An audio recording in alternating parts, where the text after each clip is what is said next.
नमस्कार। Most important questions की daily series में आपका स्वागत है। ये इस सीरीज का दूसरा वीडियो है और मेरी कोशिश ये रहेगी कि इसमें ऐसे क्वेश्चन लाए जाएं जो आने वाले टीजीटी, पीजीटी और नेट जेआरएफ जैसे एग्जाम के लिए फायदेमंद हो सकें। पहला क्वेश्चन है, लंदन में भारतीय सुधार समिति की स्थापना किसके द्वारा की गई थी? तो इसका सही आंसर है दादा भाई नौरोजी के द्वारा 1887 में। भारतीय राष्ट्रीय कांग्रेस द्वारा भारत के बाहर जो कमेटियां गठित की गई उनमें दो कमेटियां बहुत ही महत्वपूर्ण हैं। पहली है भारतीय सुधार समिति और दूसरी एक थी जिसका नाम था British committee of Indian national Congress. उसकी स्थापना 1889 में हुई और 1890 में इसके द्वारा इंडिया नामक एक वीकली पत्रिका शुरू की गई। इसके चेयरमैन थे विलियम वेडनबर्ग और सेक्रेटरी थे विलियम डिग्बी। दूसरा क्वेश्चन है, ह्यूम स्वतंत्रता के पुजारी थे और उनका हृदय भारत की दुर्दशा पर रोता था। यह कथन किसका है? तो इसका सही आंसर होगा लाला लाजपत राय का।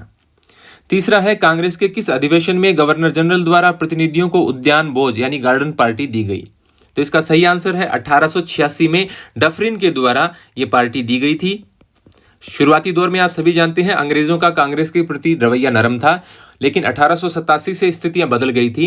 1887 में कांग्रेस का जो मद्रास अधिवेशन था उसके बाद सरकार का रुख कठोर हो गया था और 1888 में तो इन्हीं डफरिन ने अपने भाषण में यह कहा कि कांग्रेस थोड़ी सी जनता का प्रतिनिधित्व करने वाली एक संस्था है। तो ये 1886 के अधिवेशन में पार्टी दी गई थी और यह अधिवेशन कलकत्ता में हुआ था। चौथा क्वेश्चन है, निम्नलिखित का सही क्रम क्या है? वर्नाकुलर प्रेस एक्ट, गणेश महोत्सव की शुरुआत, पूना प्लेग कमिश्नर रैंड की हत्या, मराठा और केसरी का प्रकाशन।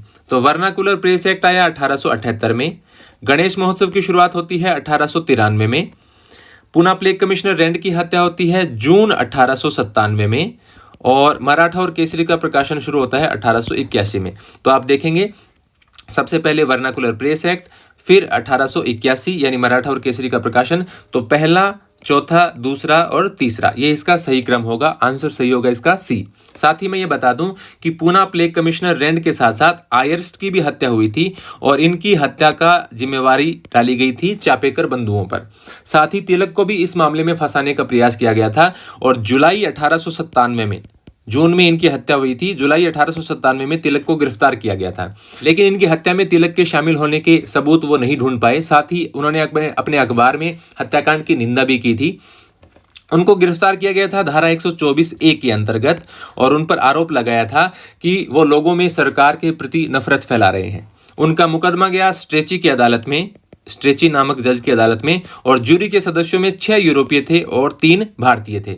उन पर जो आरोप लगाए गए उनका आधार बनाया गया 15 जून का केसरी अखबार का अंक, जिसमें 2 खबरें महत्वपूर्ण थी। एक, तिलक का खुद का भाषण था जिसमें उन्होंने शिवाजी के द्वारा अफजल खां की हत्या का औचित्य सिद्ध किया था। जो बगनखे से अफजल खां को मारा था शिवाजी ने, उसका औचित्य सिद्ध किया था उन्होंने। एक तो इसको पकड़ा और दूसरी एक कविता थी जिसका शीर्षक था शिवाजी के उद्गार।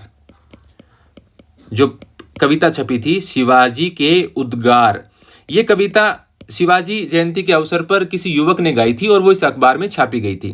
तो इन दोनों बातों को आधार बनाकर उन पर मुकदमा चलाया गया और 6-3 से ही उनके खिलाफ ये आरोप साबित किए गए। फिर 6-3 से ही फैसला हुआ। यूरोपियों ने उनकी सजा के पक्ष में वोटिंग की और जो भारतीय थे वो उनकी सजा के खिलाफ थे और उनको बरी देखना चाहते थे। तो 6-3 से फैसला हुआ और उनको 18 माह के कठोर कारावास की सजा सुनाई गई।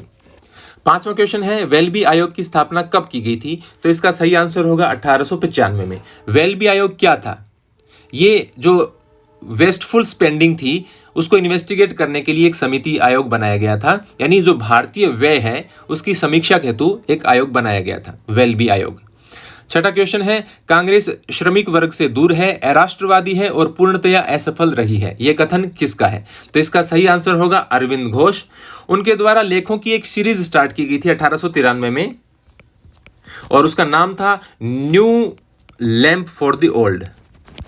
New lamp for the old, ये अरविंद घोष के लेखों की एक सीरीज का शीर्षक था और उसी में एक लेख में उन्होंने बताया कि कांग्रेस श्रमिक वर्ग से दूर है, अराष्ट्रवादी है और पूर्णतया असफल रही है। साथ ही उन्होंने यह भी कहा कि कांग्रेस क्षय रोग से मरने ही वाली है।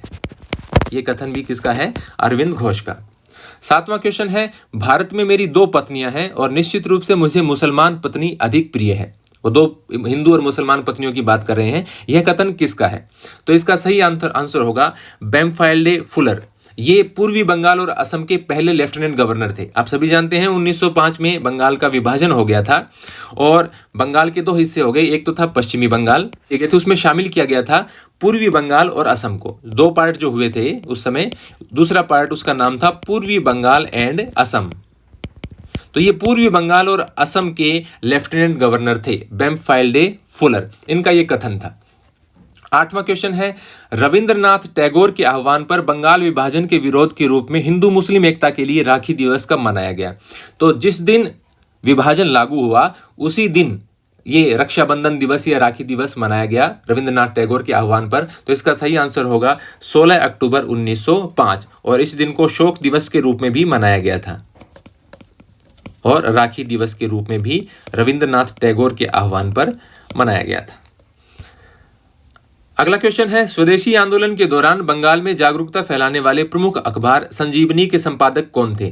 तो इसका आंसर होगा कृष्ण कुमार मित्र। ये ब्रह्म समाज के एक लीडर थे और इनके अखबार ने जागरूकता फैलाने में स्वदेशी आंदोलन के दौरान बहुत ही महत्वपूर्ण भूमिका निभाई।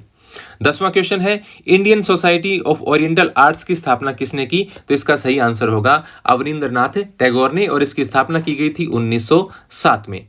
आप कमेंट करके बता सकते हैं कि इसमें और क्या सुधार किया जा सकता है। मेरी कोशिश ये रहेगी कि रोजाना मैं इस प्रकार की वीडियो आपके लिए लेकर आता रहूं। धन्यवाद।